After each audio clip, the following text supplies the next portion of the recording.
It is estimated that multi-district litigation, or MDL, now makes up around half of all filed federal civil cases. MDLs present significant and complex challenges for businesses.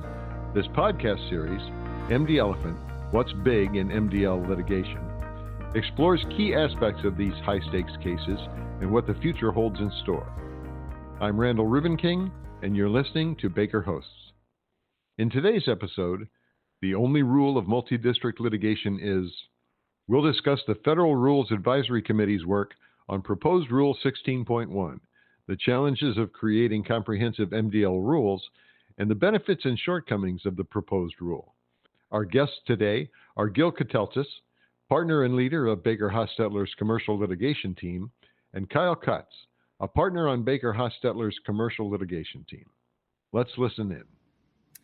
Hello and welcome to MDLephant, What's Big in MDL Litigation. It's a podcast about multi-district litigation practice and procedure, developments relevant to practitioners, those they represent, maybe even to judges. We'll see. I'm gketeltas, a partner and litigator in the Washington, D.C. office of BakerHostetler, where I chair the firm's commercial litigation practice team. And I'm kcutts. I'm a partner in the Cleveland office with BakerHostetler. I'm a class action and appellate litigator.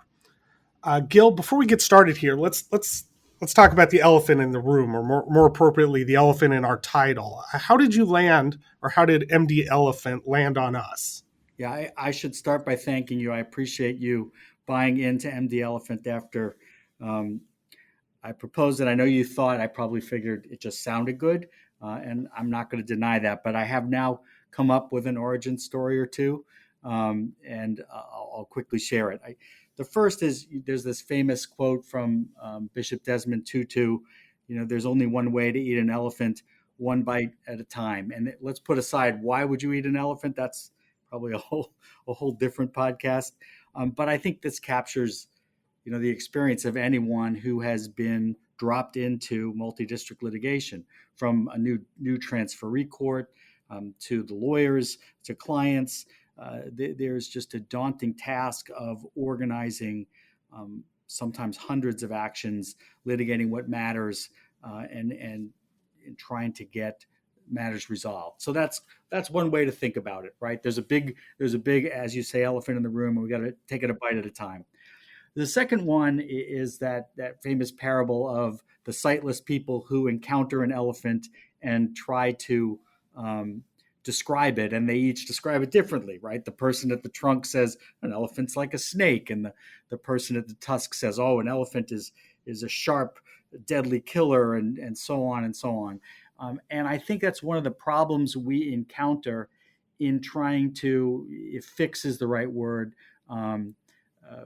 fix some of the procedural things that arise in multi-district litigation, is because everyone has a different subjective experience with it.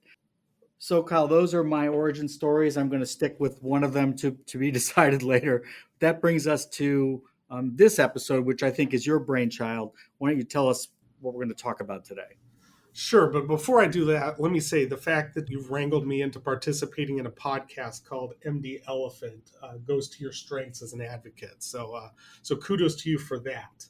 But this episode, so the title of this episode is "The Only Rule of Multi-District Litigation is ... Now you could fill the whole world with those three little dots.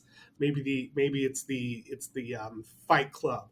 The only rule of multi-district litigation is we don't talk about multi-district litigation. Well, clearly we've broken that rule, so that can't be it. Maybe it's the only rule of multi-district litigation is there are no rules. But as we'll talk about today, that's not necessarily the case. The whole idea behind the title is it sounds complete, but it's not.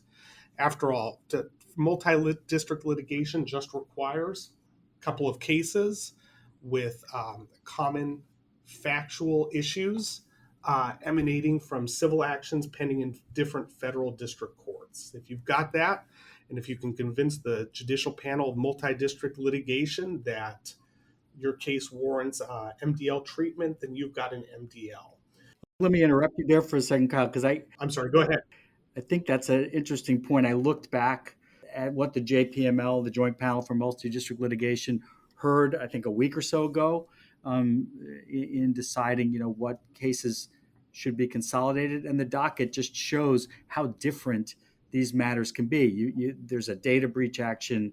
There's cases about alleged cyber snooping by a retailer, copyright actions involving a pizza ordering app that's very near and dear to my heart, the collapse of a cryptocurrency exchange, sexual abuse allegations against organizers of national cheerleading competitions, exploding solar panel controllers allegedly, and personal injury claims arising out of the use of a thyroid drug. So they're just all over the map, and I think that that explains why people come to this with such different viewpoints. That list is a great example of kind of how our thinking about multi-district litigation has really changed and evolved over time. This is no longer just the purview of mass tort litigation.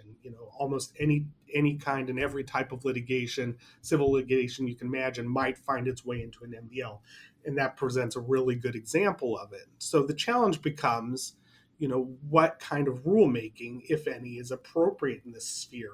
There's no real playbook. The manual on complex litigation, if it isn't already starting to show its age, is showing its age a bit. There's a real debate about what rules apply, and consequently, you've got what has become a laboratory for judges, some of whom have handled a lot of MDL cases, or some of whom are handling their very first MDL case, to experiment, to try out new things, to look at what other courts have done in cases that may or may not be comparable, and kind of chart their own course. And so there's a sense that once a case enters an MDL, there's a lack of uniform guidance or consistency in which that MDL and how that MDL is treated. And maybe that's a good thing, maybe that's a bad thing, maybe it's too case specific to say. Yeah, I think some of this arises out of both judges and practitioners who get involved in an MDL.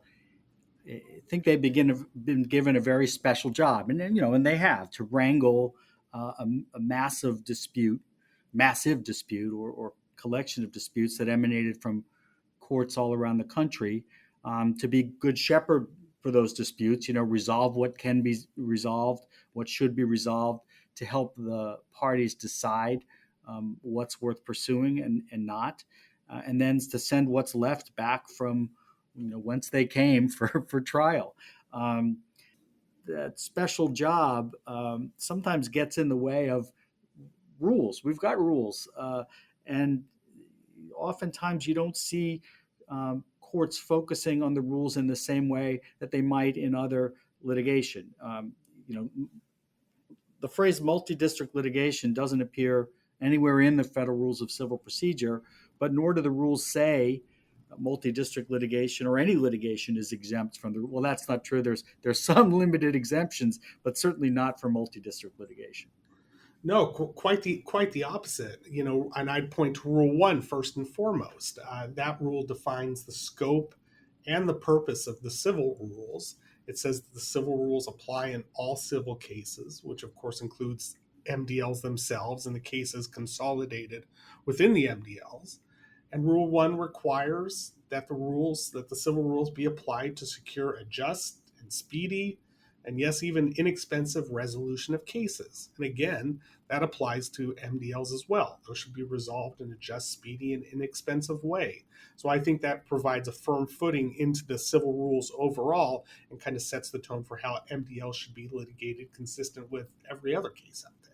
Yeah, it's interesting too that the sentiment of Rule 1 is also captured in the MDL statute that talks about why we organize or have tools to try to organize and consolidate cases. And Judge Campbell, David Campbell, you might remember, chaired the Federal Rules Advisory Committee, and he famously said there is no MDL exception to Rule 1. In fact, there's no MDL exception to any rules, but in practice, rules like 16, case scheduling and management, and 26F, initial disclosures, aren't consistently applied in multi-district litigation, sometimes because cases have a little bit of a life before they get organized and transferred. Sometimes it's back to this notion that judges think they can craft new solutions and processes to deal with the organizational challenge they've been given. Um, I guess No, that's I got think the attention of the advisory committee, though. well, I think that's exactly right. And before we start talking about specific MDL rulemaking, let me back up just a tiny bit and give a little bit of an overview. So the Supreme Court ultimately adopts the federal rules that we have, but it's a long road for the court to get there. The starting point is the Advisory Committee on Civil Rules, which is appointed by the Supreme Court to brainstorm and debate and propose amendments to the civil rules, including brand new rules. So the committee is made up of a combination of federal and state judges, uh, representatives from both the plaintiffs and defense bar, as well as professors and academics, attorneys from the federal government. And it proposes these rule amendments to the Standing Committee of Rules and Practice and Procedure, which in turn makes recommendations to the Supreme Court, which under the Rules Enabling Act has kind of the final say. And of course, Congress can come in and legislate around that as well. So we've got a situation where over the last decade or two, there's been an explosion in MDL cases in the United States. With this explosion, there's been a call for increased rulemaking around MDLs. And of course, there's so many challenges to rulemaking in this space. There's different priorities among the plaintiffs and defense bar. There's disagreements about kind of where the emphasis on that rulemaking should be.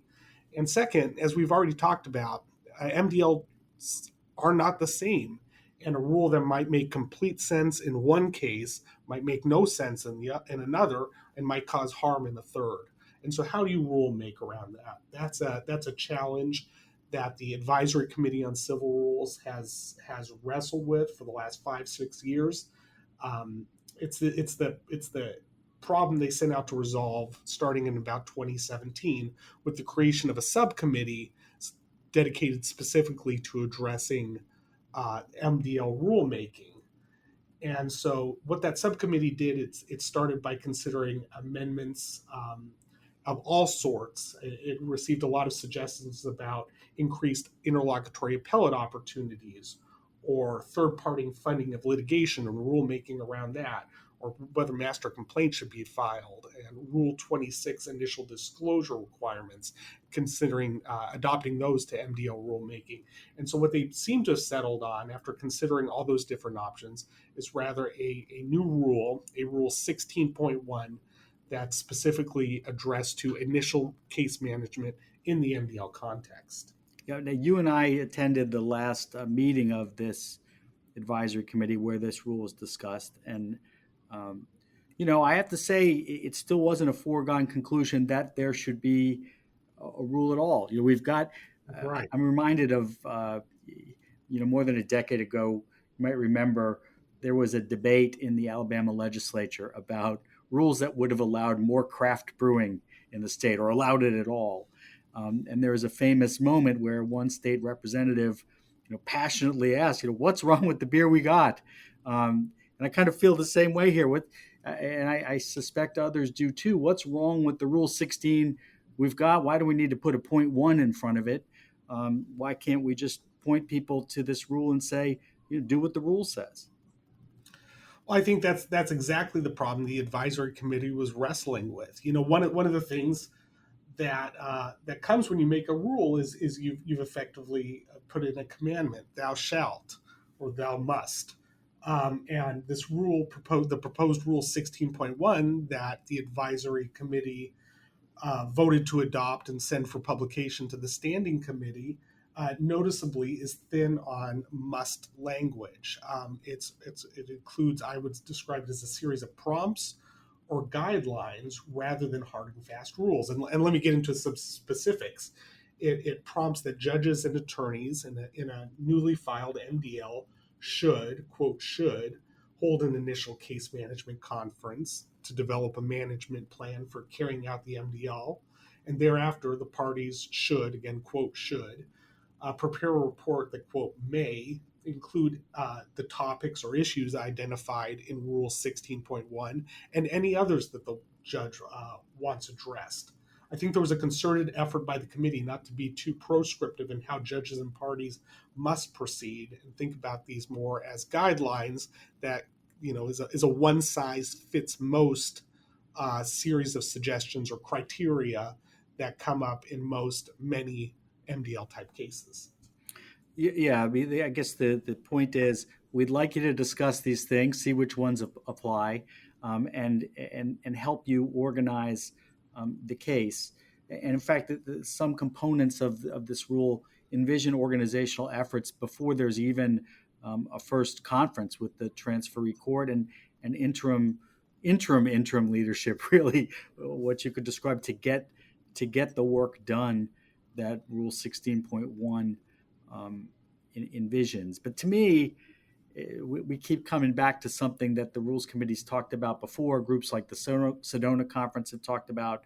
We need judges in all complex litigation, but especially in multi-district litigation, to be active case managers.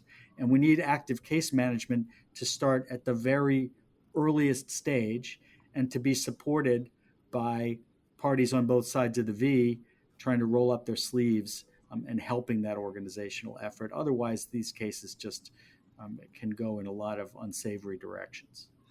And I think that's what these criteria are designed to get the judge thinking about. Going back to your elephant analogy, there's a lot to get your arms around when you've been handed an MDL, especially if you've never handled one before. And so these criteria act as kind of as starting points to think about the challenges that could arise and to set the MDL up for progress and successful progress, whatever that should look like in any given MDL case. And so let me get a little more specific about these criteria. There are several of them. I think some of the interesting ones are whether leadership counsel should be appointed, as you pointed out.